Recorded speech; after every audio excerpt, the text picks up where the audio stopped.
You silly boy. You're such a silly boy. Okay, what do you do? Go on. Oh boy, guys, it is another rainy day. We got drenched coming out here. Lots of fun things. So I decided to do a bit of an update, and then the end of the year book tag. I think that's what it's called. Yeah, end of the year book tag. I can even read it without my glasses. So yeah, I'm doing good today. But oh my gravy, it is so gray and gloomy and see, I love this weather so much, and I don't know if I would love living where it's like this all the time or not. Part of me says, no, you need sunshine, you need whatever, but I never go outside anyway because being out in the sun makes me feel sick. So then what? You know, would I really like it because I would always feel cozy and comfy? Or I don't know. So update, which will play into, I'm assuming, I haven't actually read the questions, but it will play into some of the questions I'm assuming it's going to ask. And so I'm working on Take Cover, the last of this arm of the agency files. We'll have more agency files. We're going to have West Coast. We're going to have, you know, other agency stuff. But right now I'm ending this, and I'm giving myself a couple more years to do some other things, you know, finish other series and whatnot. And then I can come back and, you know, plow into a new arm of it. But I'm also working on my Christmas... Oh, guys, I'm working on my Christmas Bookmas videos. So the idea was I was going to do this epistolary story. It's like, Dear Santa, it's me. And the idea is this guy is giving away, you know, he has an inheritance he doesn't want. So he's going to give it away by providing gifts to the community. Okay. It's supposed to be for the children, and it's going to be epistolary, and all's going to be well, right? Well, my idea of 1,000 words to, you know, somewhere around 1,000 words a day. So we're only talking like 24,000 words by the end. It's not going to be a long thing every day. Like, it should be easy to do, right? Well, I'm doing full-length chapters for every day so far. I'm like 8 days in, I think. And yeah, this is a full-length novel, and I just got a plot twist. Yeah. Well, just isn't fair. In the middle of this, I got a plot twist. So then I was like, I can't do this. Sorry, my dog is trying to figure out something, and I don't know what it is he's trying to figure out. I get this plot twist, which is going to turn this novella idea. I mean, I knew I was going to still have to flesh it out more before it became an actual book, but it was still going to be a novella. Yeah, no, this is probably going to be a full-length novel because my plot twist idea just got really fun. And I can't not write the best of that I can. So I had to come up with a new idea, but my new idea, I couldn't let this happen to it again, right? The point is not for this not to happen. Guys, only Shatona could pull this off. So I'm not kidding. I was going crazy. I was at the point where I was like, I can't do this because I can't trust that this won't happen again. I even already had a short story that I was like, okay, I could break this up. It takes place in Knoll, Missouri. So it could be kind of like adjacent to Heart of Knoll, which is coming out on audio next month. So it's going to be great, right? Yeah. I started looking at that and started seeing where I could flesh that out more. I was like, no, that's not going to happen. So I finally figured out what I'm going to do because this still definitely will work. I mean, I could literally do it the night before every day and it would still work, which is really important at this point because I'm 20 days in and now I only have like, I think I've got 8 more days of December done again. But that way, you know, but literally I could do this every night. And it's not too bad. So what I have is 1934 Fairbury. If you are familiar with my books, Fairbury is one of the towns in the Rockland area that I do. And so you know, they've had a newspaper there for a very long time. And so I'm like, okay, so the newspaper they can't afford, this is Depression, they can't afford the Dear Abby type syndicates. So he creates the managing editor. He creates a Dear Uncle Nick. And it's supposed to be kind of a Christmas, feel good thing for the community. He's playing Uncle Nick. Nobody knows who's doing it, but they're going to start figuring it out because reasons, right? So every day we're just dealing with a letter from a different person and then an answer. You know how Dear Abby is. It's short. Even a long Dear Abby is short. Am I going to keep it that short? Probably not, but it's not going to be chapter length. I've been looking at them, and actually I was kind of afraid they were too short until I came up with an alternate or at least additional idea. So I'm going to do these. You're going to get the, letter to Uncle Nick and Uncle Nick's response every day for Bookmas. But at the end of at least some, if not most or all of those, I will also have a quick, this is, a Christmas book that I love or I want to read or something, just highlighting Christmas books. Because why not? It's Bookmas. We need Bookmas, right? So that's where Shatona's been, trying to take cover written. It's got to be done in 40 days maximum. No, 30 days maximum. Oh, anyway. I have lost my ever-loving mind. Yeah, so I have to get this done really, really fast. And now that I got this other problem out of my head, I noticed already the words are coming faster. I mean, before I knew what I wanted to write, but I kept getting distracted, and I would write a few words and I'd be distracted. And I was like, why am I getting so distracted? And then I realized because I've got something else working in the back of my head that I got to figure out and get it out of there. Which is why I love BookTube, because it helps me process my reading that way. So there's what's up with all the things. I'm still reading. I'm still enjoying what I'm reading. I'm finishing stuff. It's nice to be back to reading at normal. And so, yeah, that's what we've got going on. So now let's go for the end of the year book tag. I mean, we are almost at the end of the year. Where are my glasses? I'm going to need them because, just because I can read one doesn't mean that I'm going to be able to read them all. So why try? And I'll probably have to get up a bunch of times to grab books, I'm assuming. I don't know. We're going to find out. So let's see what this thing says. Okay. Are there any books you started this year that you need to finish? Yes. Still working through Salvation to the Ends of the Earth, a biblical theology on missions for, what's her name? Catherine's biblical studies thing.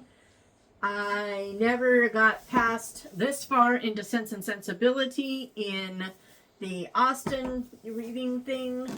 I have 2 gospel books. One I'm pretty sure I finished. The other one, I think this is the one I didn't finish. So I got that. And, but I don't know that I actually started this one. So I don't know that that one's fair. I'm trying to think of what else I finished. I mean, I've got ones I've started up here now. So, I mean, I have those, but mostly what I really want to get done before the end of the year, more than anything, is Salvation to the Ends of the Earth. This one's really, really deep.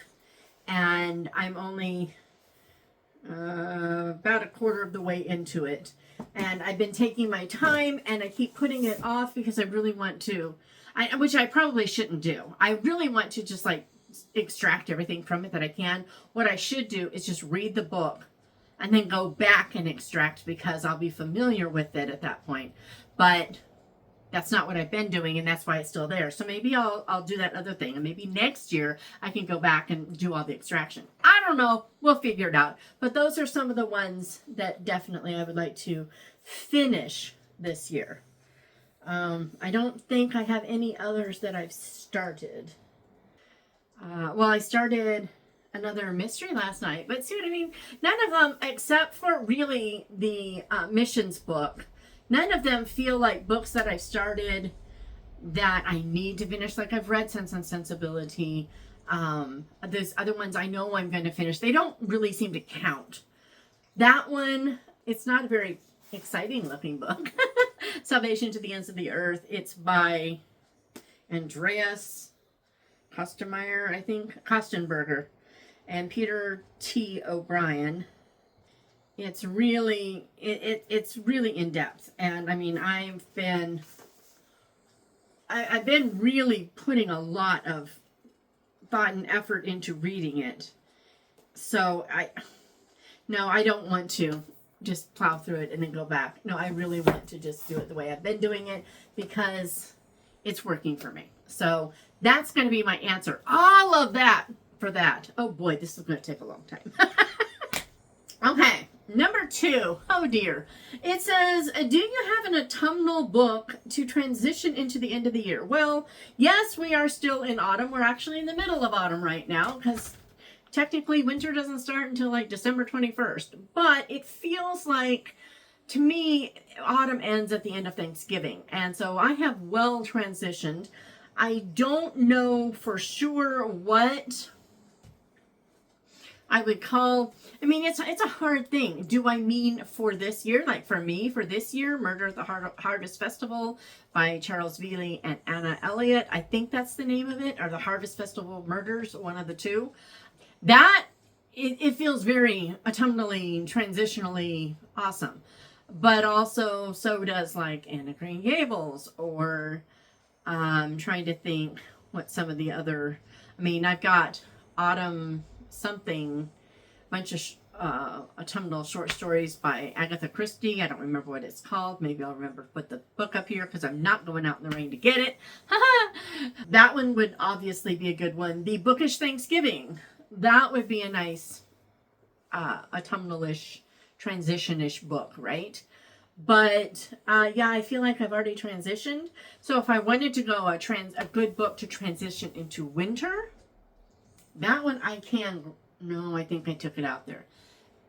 The Quiet Season. Seriously. If you haven't read The Quiet Season, it is 80 pages. 80.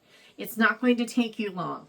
But please read The Quiet Season. It will pull you into winter and into embracing it. And I think maybe for people who have to deal with it for a very long time and winter becomes almost a burden, if not definitely a burden, it might be comforting. So I'm just putting that out there, you Michiganders and Minnesotans and, you know, Alaskans and cold peoples and so yeah, so if you wanted a winter transition, that would be a great one. That might be one of the things that I definitely read. That's when I read it, is during winter transition for us. That feels kind of, yeah. All right, the answer to this next one is a resounding yes, but I've got to go find the name for it. So give me a second here. All right, so for release, I'm still waiting for. Technically, it's available, but my release isn't yet. That'll totally give this away. But yes, this year I am waiting for The Scrooge Conspiracy. It's a Homefront Sleuth Mystery, number 7. I'll put the picture up here. But Christmas comes early to Crofters Green, but so does murder. When a charming American actor arrives to direct a Christmas production of A Christmas Carol for evacuee children at a grand country manor, it seems like the perfect holiday treat. But on the very day Pearl Harbor is attacked, the actor is found murdered. And he's been carrying mysterious coded messages that suggest this Christmas spirit hides something far more dangerous. As snowflakes begin to blanket the countryside and Christmas approaches, the sleuths must unravel a web of theatrical deception, wartime espionage, and long-buried secrets. With a house full of vulnerable children and a killer still at large, can they solve the mystery before the final curtain falls? Da, da, da. So, yes, I am absolutely, I don't know when it'll be available. The problem with these things is there is a raindrop on my glasses, and I keep thinking it's on the outside, but it's not. It's on the inside. Yay! When you upload an audiobook to Audible, and you can upload them to various places, but like we'll use in audio, we'll upload it. It'll go to everything except Audible pretty much right away. I mean, you're just talking a matter of a couple of days.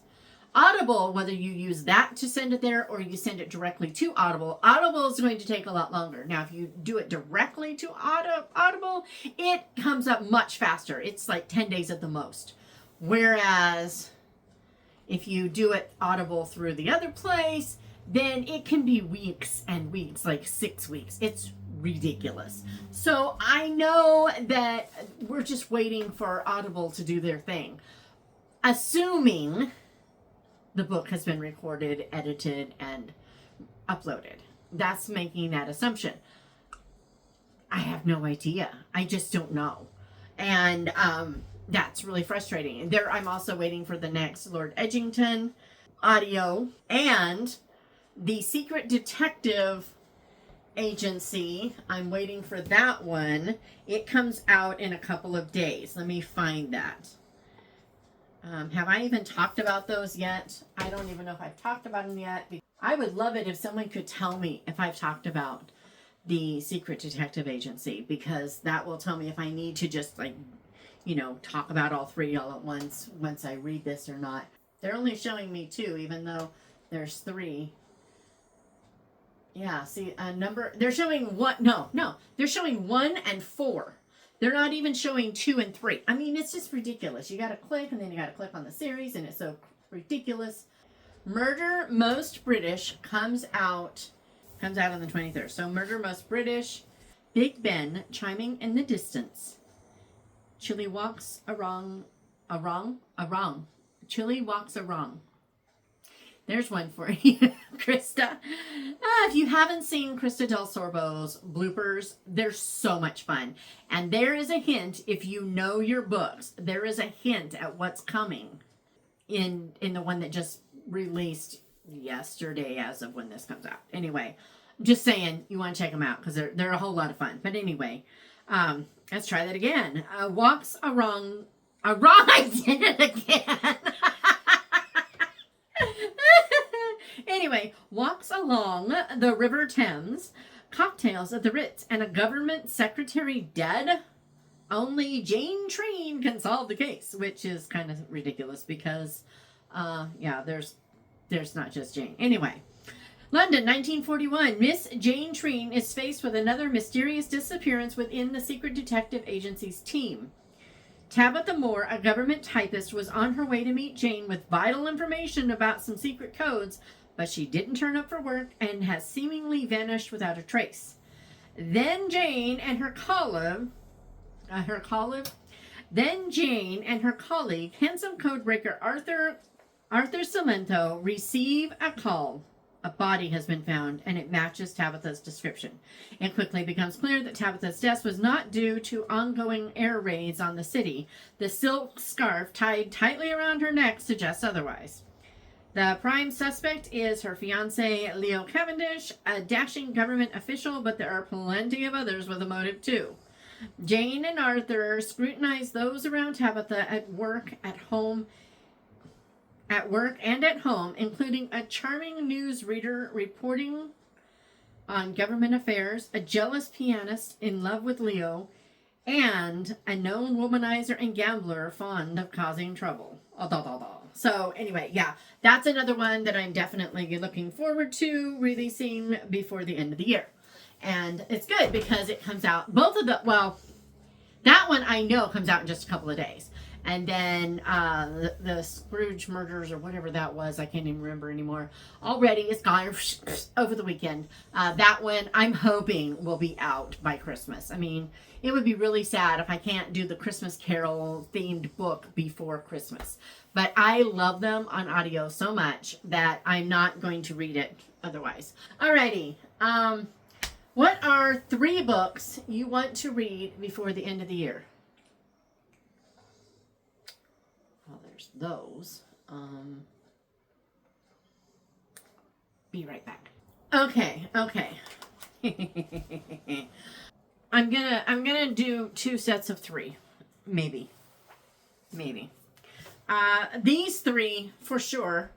I feel like this could be a cheat. It depends on what it means by want. See, I'm that person. It's why personality tests don't work for me. because I'm like, well, now wait a minute. What do you mean by that? And that depends on this situation. That isn't a absolute. And because it's not an absolute, then it depends on circumstance. And then it becomes a mess. So, yeah, I actually took a personality test once, and it was Larry Burkett's, and it came back, basically said you don't have a personality, take the test again some other time. Yeah. I think I'm probably the only person who ever had to take the entire battery of the Myers-Briggs test twice in a row because they couldn't plot me.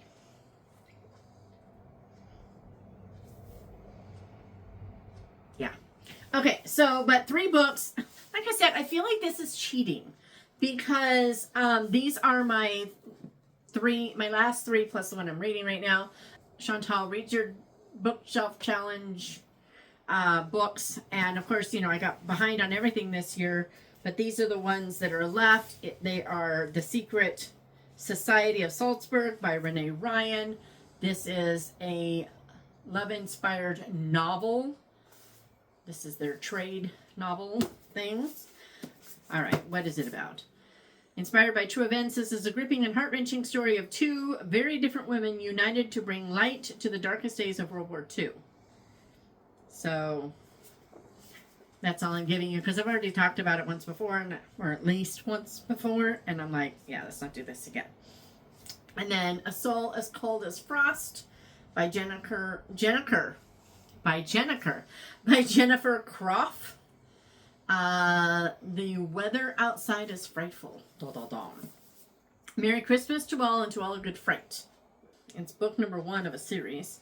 After Helen Bell's eyes are opened to see the invisible rhyme folk who drift into our world from a realm called winter, she's compelled to go on the run to their snowy world to avoid being forced to battle in the quarrel of the sword and bone, a death sentence for anyone who steps into the arena with the deranged Winter Queen, whose soul crisped to frost long ago. So it feels a little bit like Narnia meets Hunger Games. I don't know, but that's just what I keep coming up with. Anyway, and then Anthony Doerr, Cloud Cuckoo Land. I actually started reading a little bit of it the other day just to kind of get a feel for it, and I think I'm going to like it. I was like, oh. So, yeah, this says, set in Constantinople in the 15th century, in a small town in present-day Ohio, and on an interstellar ship decades from now, Anthony Doerr's gorgeous 3rd novel is a triumph of imagination and compassion, a soaring story about children on the cusp of adulthood in worlds in peril, and who find resilience and hope, and a book. I'm just stopping there. These are 3 I definitely will finish. So I don't know if that counts as want to finish or not. I mean, I want to finish them because, yes, I will finish these because Chantal and because Reads and because Bookshelf. But there are a few others that are definitely want to finishes, even though I may not get to them. So does that count? The Cost of the Crown is one that I definitely want to finish. Yes, please. I just talked about this on my podcast and then on my book haul. There's 2 books that she has out, and I got them both. I want to read at least one of them. The rom-com, I should look it up since I don't know the name of it. So, the rom-com I was talking about by Ashley Clark, Snowed In, a cozy small-town Christmas romance, a Holly Hollow romance. It's better be a rom-com. I think it's supposed to be. If it's not, then I'm not going to be as excited, but I'm pretty sure it's supposed to be a rom-com. Anyway, Snowed In. When Parker is sent to Vermont to handle her client's PR scandal, she finds herself snowed in instead. Stranded in Holly Hollow for the holidays. Oh, blah! Holly Hollow for the holidays. Blah. Say that one, Krista. Anyway, but sometimes the best surprises come in the form of cozy small town chaos. Stuck in a charming cabin with the town's most handsome local and his grandmother, Ivy quickly discovers that holiday traditions, twinkling lights, and matchmaking family members can make even... That's really tough. Matchmaking family members can make even the coldest winter feel warm. Okay, somebody really likes their alliteration. I'm just saying. Anyway, snowed in is clean, closey. I'm doing good today. Is it clean, cozy, Christmas romance filled with small town charm, festive holiday magic, wholesome romance, matchmaking fun, and all dear. So yeah, looking forward to just fun, because fun. So if I'm not going with my read your bookshelf books, then we can go with those other three. Okay, we got a problem here though. The three that I really do want to finish this year that aren't these books are all romance. I don't know about this.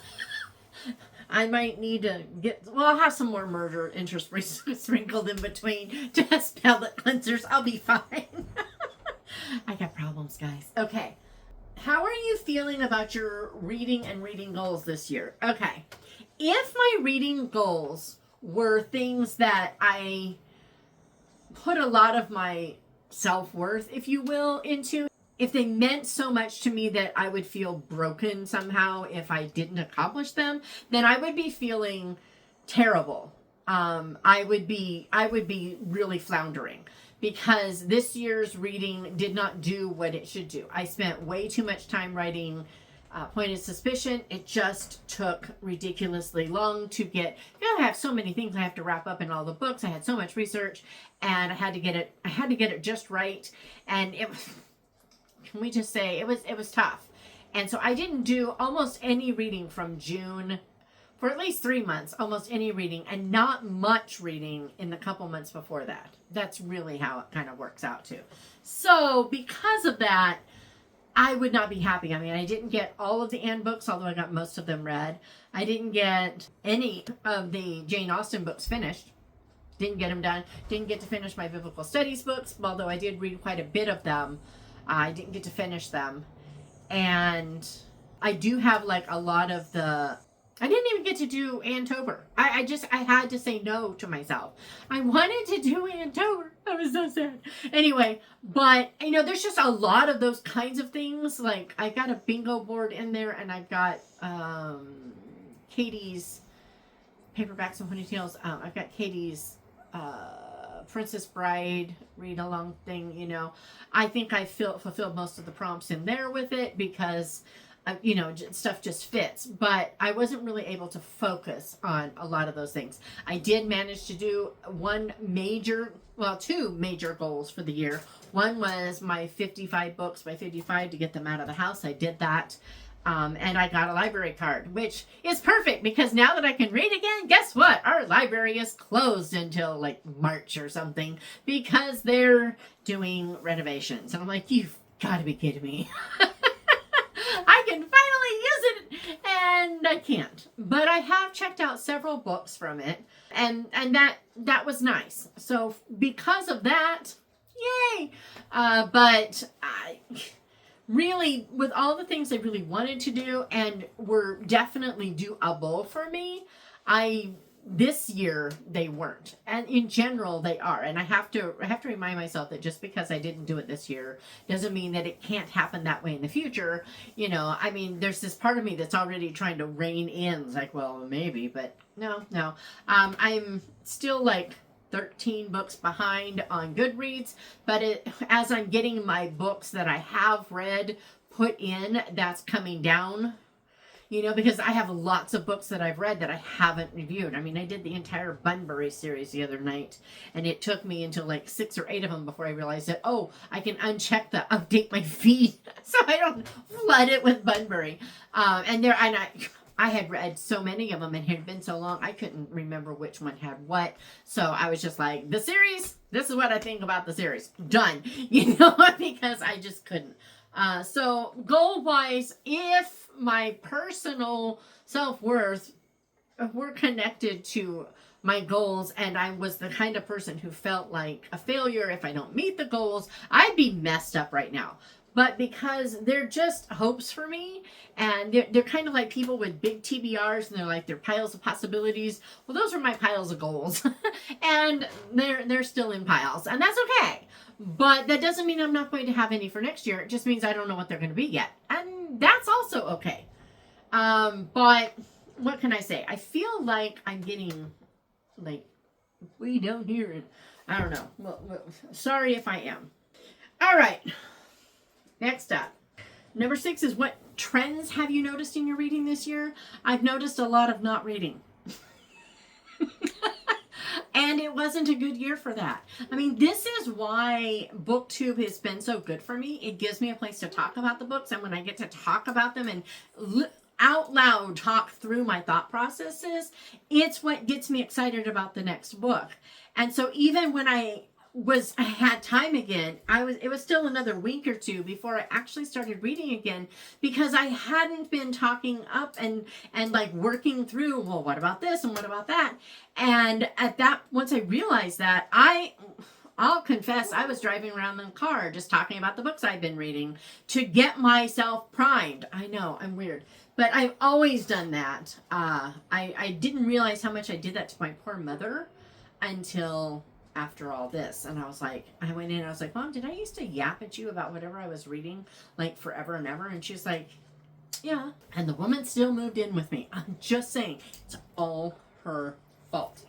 But yeah, so I also, it's why I've changed how I'm doing TBRs. I've also noticed that mostly I need it's like I need a balance. I need the Chantal's Read Your Book Challenge. If she wasn't doing that this year, and she better be, but if she wasn't, I would have to find another one to do, because I do need that. It helps when you don't know, you don't want to think, you don't want to choose, decision fatigue is real, people. So I can just go grab the book and I can read that. At least there's a decision made for me. So I need that, but I don't need a whole lot of other right now. So having one per week where I'm just like, ooh, this is what's attracting me right now. I'm going to do this. And then I can, pivot the next week. There were a couple of books, I think, that were on last week's that I didn't get to. And they just got put away, and we're just moving on to new ones. And it's like, no big deal. Who cares? And that's okay. I'm needing that. So right now, it's like I'm needing a very strong balance between mood reading, but some decisions made, and then, an actual TBR, like the Read Your Bookshelf Challenge. Mood reading, like I got that quiet season, and I just read it. And part of me says, yeah, but you did that because it was really short. Don't get me wrong. That attracted me to finishing it in one night, sure.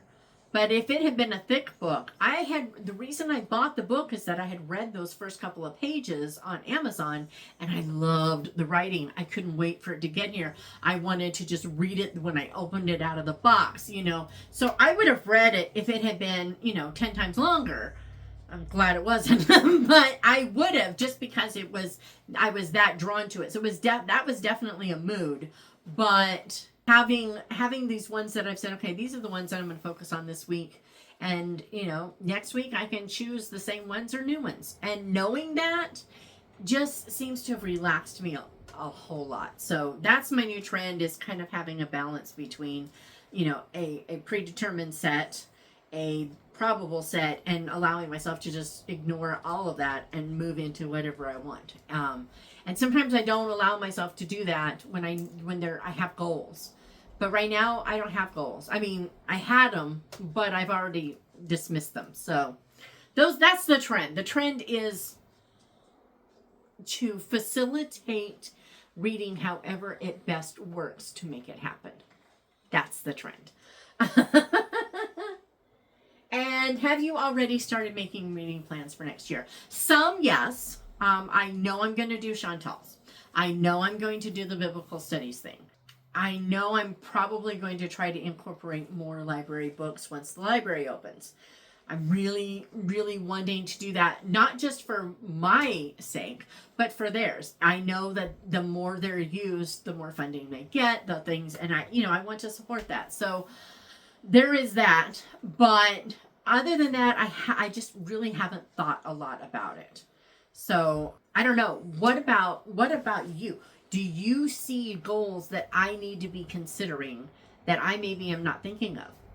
I need to know this. Are there good booktube videos on making reading goals?